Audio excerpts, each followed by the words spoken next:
All right, let's talk a little bit about 2A. Eastbrook battling a Western Boone team, a Webo team that they actually played last year in the state championship game. Webo won that one 34-20 and really just threw the football at will. 24-34 their quarterback was for over 300 yards. That was the big key in that game. It was just Eastbrook had some guys defensively running behind them and catching touchdown passes.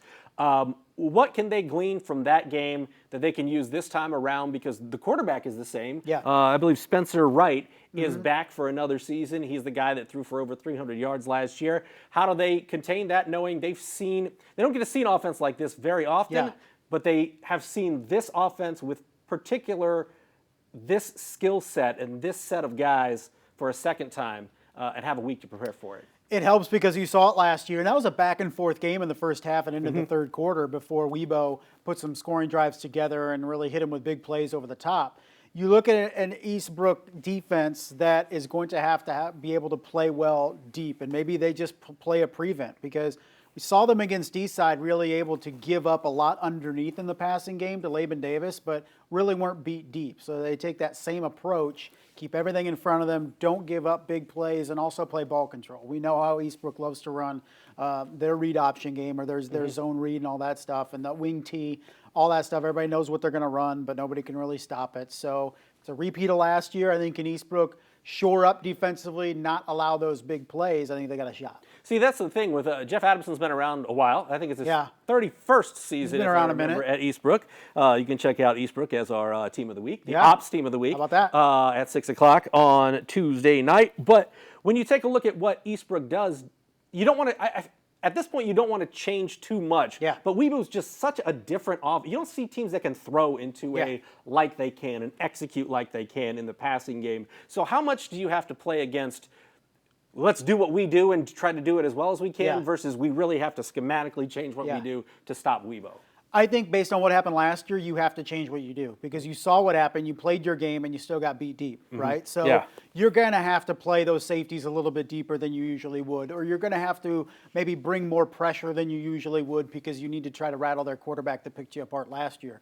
So I think you have to make some schematic changes, and I think also you have to feel, man, Webo's in a position where they can say, okay, we played this wing tee offense last year. We know what they're going to do.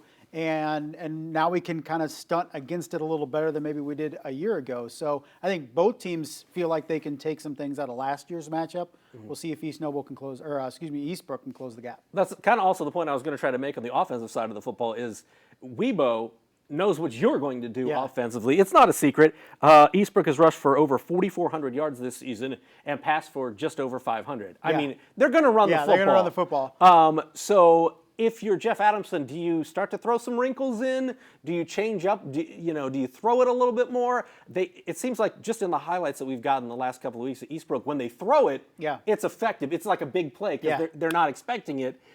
But we will maybe be the best defense that they face this season. Jeff Adamson strikes me as a guy, look, I've done this for 30 years. It's worked. We're going to keep doing it. We're down at our third state championship game in 4 years, and we're 1-1. We're going to try to add another one.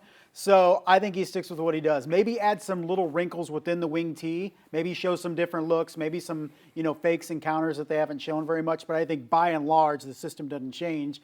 And speaking of attacking over the top, that's where Eastbrook thrives. Is they run the ball 6, 7, 8, 9 times in a row, and they do a play action and they beat you over the top. So that's how they roll. We'll see if they can pull it out. All right, and we'll see how it all shakes out on Saturday down in Indianapolis. Eastbrook playing at noon for the 2A state championship, with East Noble playing at, they say 3:30. Probably closer to 4. It's going to be, if we're lucky. Yes, we hope it starts by 4 o'clock so we can have it all covered for you that night here on Wayne TV. For Justin, I'm Glenn, and we'll see you next week, hopefully talking about a couple of state champions from the Northeast Indiana area.